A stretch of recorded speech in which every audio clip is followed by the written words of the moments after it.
শেষ নবী, শেষ রাসূল, যাঁর আলোতে বদলে গেছে পুরো মানব ইতিহাস। আরবের মরুভূমিতে যেখানে মানুষ পথ হারিয়েছিল, সেখানেই আলোর আগমন। 570 খ্রিস্টাব্দ, এক অনাথ শিশুর জন্ম, যিনি বদলে দেবেন পৃথিবী। মা দুধমা হালিমা বলেছিলেন, এই শিশুর আগমনে ঘরে নেমে এসেছিল বরকত। শৈশবেই আলাদা ছিলেন, চোখে ছিল শান্তি, আচরণে ছিল মর্যাদা। 6 বছর বয়সে হারালেন মাকেও। পৃথিবী যেন আরো নীরব হয়ে গেল। দাদা আব্দুল মুত্তালিবের আদরে কিছুদিন শান্তি,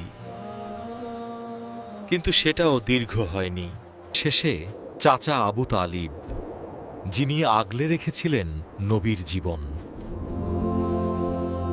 এই অনাথ শিশুই একদিন পরিচিত হবেন আল আমিন নামে। অনাথত্ব তাকে দুর্বল করেনি, বরং বানিয়েছে আরো দৃঢ়, আরো ধৈর্যশীল। কিশোর বয়সেই রাখাল হিসাবে কাজ। আল্লাহ নিজ হাতে গড়ে তুলছিলেন তার নবীকে। কঠোর জীবন তাকে ভাঙেনি, বরং মানুষকে ভালোবাসতে শিখিয়েছে।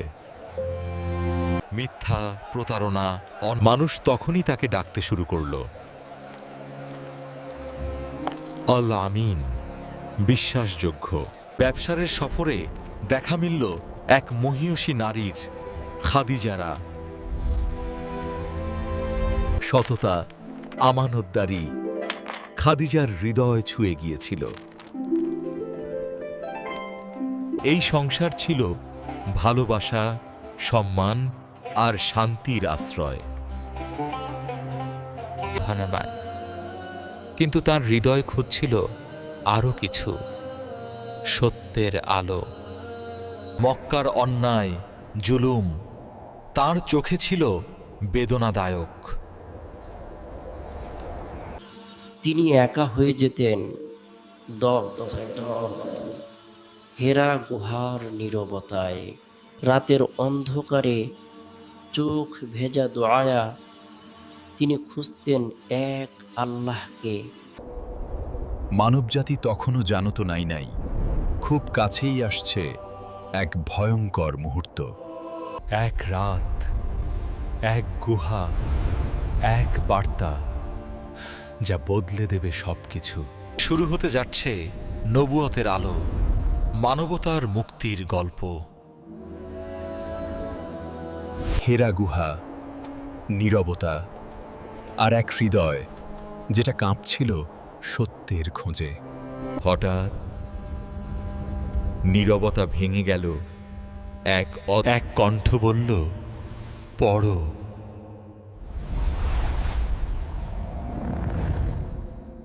ভয়ে কাঁপা কণ্ঠে উত্তর এলো, আমি তো পড়তে জানি না। আবার সেই কণ্ঠ, পড়ো তোমার রবের নামে। এই ছিল প্রথম ওহী। মানবজাতির ইতিহাসের মোড় ঘুরে গেল। ভয়ে কাঁপতে কাঁপতে তিনি নামলেন পাহাড় থেকে। হৃদয় বলছিল, আমাকে ঢেকে দাও, আমাকে ঢেকে দাও। তিনি আশ্রয় নিলেন সেই নারীর কাছে, যিনি ছিলেন তার শক্তি। খাদিজা পান্ন হয়ে ভয় নয়, বিশ্বাসে তাকে জড়িয়ে ধরলেন। তিনি বললেন, আল্লাহ আপনাকে কখনো অপমান করবেন না। তিনি বললেন, আল্লাহ আপনাকে কখনো অপমান করবেন না। আপনি আত্মীয়তার বন্ধন রক্ষা করেন, অসহায়কে সাহায্য করেন। এই কথাগুলো ছিল ভয় থেকে বিশ্বাসে ফেরার সেতু। সত্য যাচাইয়ের জন্য তারা গেলেন একজন জ্ঞানী। তিনি শুনে বললেন, এই তো সেই ফেরেশতাদ যিনি এসেছিলেন মুসার কাছে। কিন্তু সেই জ্ঞানী চোখ ভিজিয়ে বললেন, আপনাকে মানুষ তাড়িয়ে দেবে। নবুয়তের পথ কখনো সহজ ছিল না।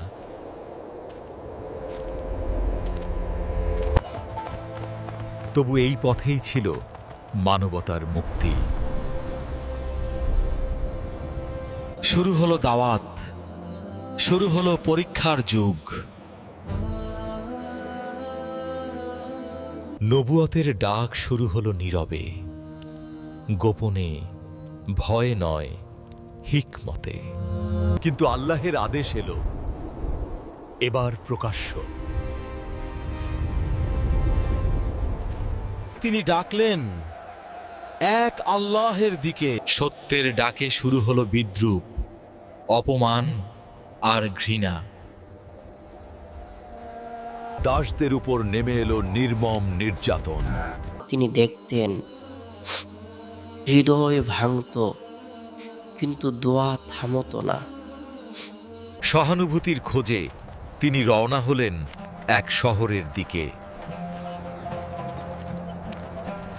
কিন্তু সেখানে মিলল পাথর আর রক্তে ভেজা পা।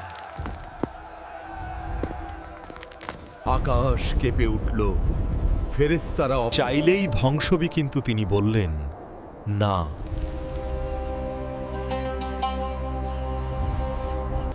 হে আল্লাহ, এরা জানে না ক্ষমার কান্না। এই কষ্টের পরেই এলো আসমানের উপহার। এক রাত, এক সফর পৃথিবীর ঊর্ধ্বে। সেখানে মিলল সান্ত্বনা, শক্তি আর সালাতের উপহার।